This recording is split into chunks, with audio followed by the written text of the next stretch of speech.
શ્રી ગણેશાય નમઃ.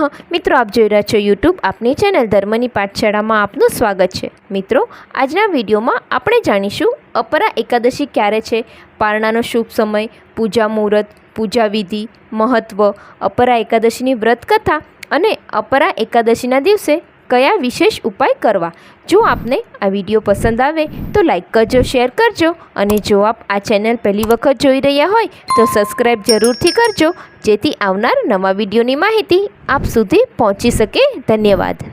ભગવાન વિષ્ણુને પ્રસન્ન કરવા માટે એકાદશીની તિથિ ખૂબ જ શુભ માનવામાં આવે છે. એકાદશીના દિવસે ભગવાન વિષ્ણુની પૂજા વિધિ વિધાનથી કરવાથી સુખ શાંતિ મળે છે. જ્યોતિષ શાસ્ત્ર અનુસાર જેઠ માસના કૃષ્ણ પક્ષની એકાદશીની તિથિએ અપરા એકાદશીનું વ્રત રાખવામાં આવે છે. ધાર્મિક માન્યતા અનુસાર આ દિવસે સાચા મનથી ભગવાન વિષ્ણુની પૂજા કરવાથી મહાપાપોથી મુક્તિ મળી જાય છે. અપરા એકાદશીના દિવસે ભગવાન વિષ્ણુના ત્રિવિક્રમ સ્વરૂપની પૂજા કરવામાં આવે છે. જણાવી દઈએ કે અપરા એકાદશીને લઈને બધા લોકોમાં મૂંઝવણ છે કે અપરા એકાદશી ક્યારે છે. તો આજે અમે તમને જણાવીશું કે અપરા એકાદશી ક્યારે છે, શુભ તિથિ શું છે, મુહૂર્ત શું છે અને તેનું મહત્ત્વ શું છે. ક્યારે છે અપરા એકાદશી? વૈદિક પંચાંગ અનુસાર અપરા એકાદશીનું વ્રત 2 જૂન 2024ના દિવસે રવિવારે રાખવામાં આવશે. એકાદશી તિથિની શરૂઆત 2 જૂને સવારે 5:05 થશે અને સમાપ્તિ બીજા દિવસે એટલે કે સોમવારે મધ્યરાત્રિએ 2:42 થશે. ઉદયા તિથિ અનુસાર અપરા એકાદશી 2 જૂને ઉજવવામાં આવશે. અપરા એકાદશી પારણાનો શુભ સમય. વૈદિક પંચાંગ અનુસાર અપરા એકાદશીનો પારણાનો શુભ સમય 3 જૂને સવારે 8:51 લઈને સવારના 10:35 સુધી છે. આ શુભ મુહૂર્તમાં એકાદશી પર્વના પારણા કરી શકાય છે. અપરા એકાદશીનું પૂજાનું શુભ મુહૂર્ત. અપરા એકાદશીએ ચોઘડિયાનું શુભ મુહૂર્ત સવારના 7:07 લઈને સવારે 8:51 સુધી છે. અપરા એકાદશીની પૂજા વિધિ. સૌ પ્રથમ સવારે બ્રહ્મ મુહૂર્તમાં ઉઠીને સ્નાન આદિ કાર્યથી નિવૃત્ત થઈને સ્વચ્છ વસ્ત્ર ધારણ કરવા, ભગવાન વિષ્ણુજીનું સ્મરણ કરતા વ્રત કરવાનો સંકલ્પ લેવો. એક બાજોટ પર પીળું વસ્ત્ર પાથરીને ભગવાન વિષ્ણુની પ્રતિમા કે ચિત્ર સ્થાપિત કરવું. સૌ પ્રથમ શુદ્ધિ માટે ગંગાજળનો છંટકાવ કરવો. હવે ભગવાન વિષ્ણુને પીળા રંગના પુષ્પ, માળા, પીળું ચંદન અને અક્ષત અર્પણ કરવા. ત્યારબાદ પ્રભુને ભોગ અર્પણ કરીને જળ ગ્રહણ કરાવો. ઘીનો દીવો પ્રગટાવીને ધૂપ આપીને ભગવાનને પ્રણામ કરો. એકાદશીના વ્રતની કથાનું પઠન કે શ્રવણ કરો. એની સાથે જ ભગવાન વિષ્ણુના મંત્રનો જાપ કરવો.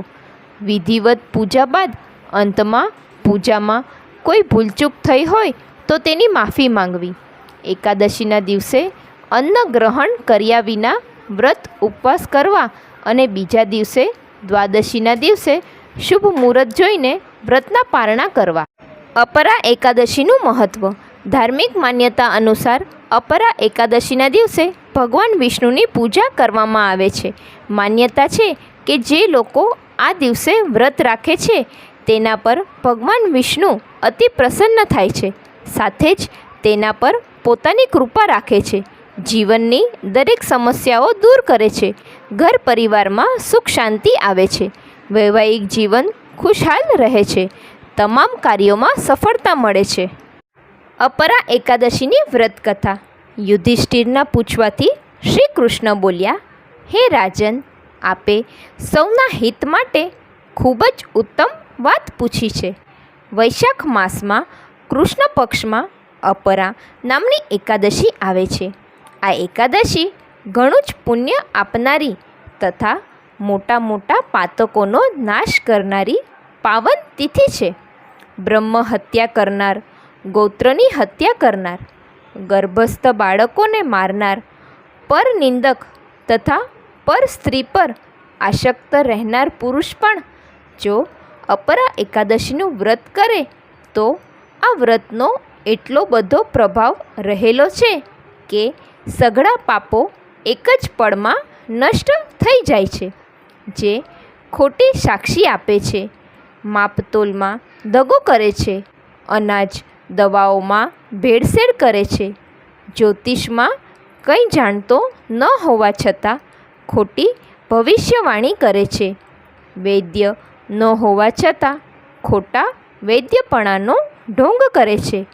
આ બધાય પાપો કરનાર નરકના અધિકારી ગણાય છે. પણ જો તે અપરા એકાદશીનું પાવનકારી વ્રત કરે તો તેમના પાપો ધોવાઈ જાય છે. ઉપરથી ભગવાન સ્વર્ગના બારણા ખોલી આપે છે. જો કોઈ ક્ષત્રિય યુદ્ધના ભયથી ભાંગી જાય, એ ક્ષત્રિય સ્વધર્મથી ભ્રષ્ટ થવાને કારણે ઘોર નરકમાં પડે છે.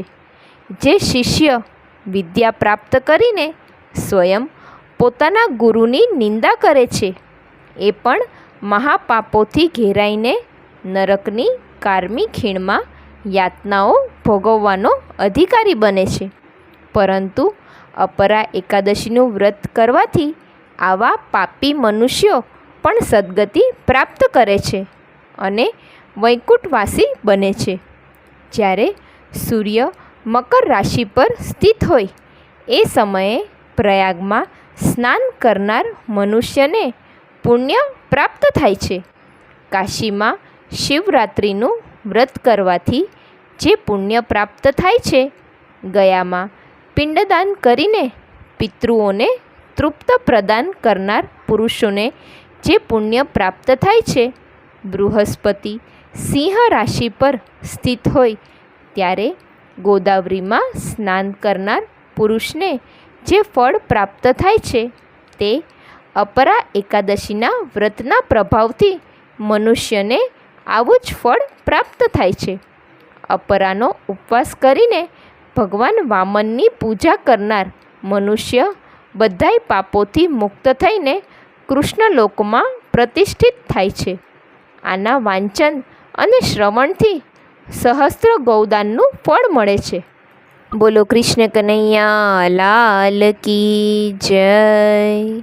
મિત્રો, ચાલો હવે આપણે જાણીશું અપરા એકાદશીના દિવસે જરૂર કરો આ 3 વિશેષ ઉપાય. પહેલું, ઘરના દરેક ખૂણામાં દીવા પ્રગટાવો. જો તમે આર્થિક સંકટનો સામનો કરી રહ્યા છો તો એકાદશીના દિવસે સાંજે ઘરના દરેક ભાગમાં દીવા પ્રગટાવો. તેનાથી ભગવાન વિષ્ણુ અને દેવી લક્ષ્મી પ્રસન્ન થાય છે અને ઘરમાં ક્યારે પૈસાની કમી નથી આવતી. બીજું, ભગવાન વિષ્ણુનો અભિષેક. અપરા એકાદશીના દિવસે દક્ષિણાવર્તી શંખમાં ગાયનું દૂધ રેડીને ભગવાન વિષ્ણુનો અભિષેક કરો. આમ કરવાથી તમને ઈચ્છિત પરિણામ મળશે અને તમારા જીવનમાં ખુશીઓ આવશે. ત્રીજું, ભગવાન વિષ્ણુને પીળી મીઠાઈ અર્પણ કરો. અપરા એકાદશીના દિવસે ભગવાન વિષ્ણુને પીળા રંગની મીઠાઈઓ ચડાવો. શાસ્ત્રો અનુસાર ભગવાન વિષ્ણુને પીળો રંગ વધુ પસંદ છે.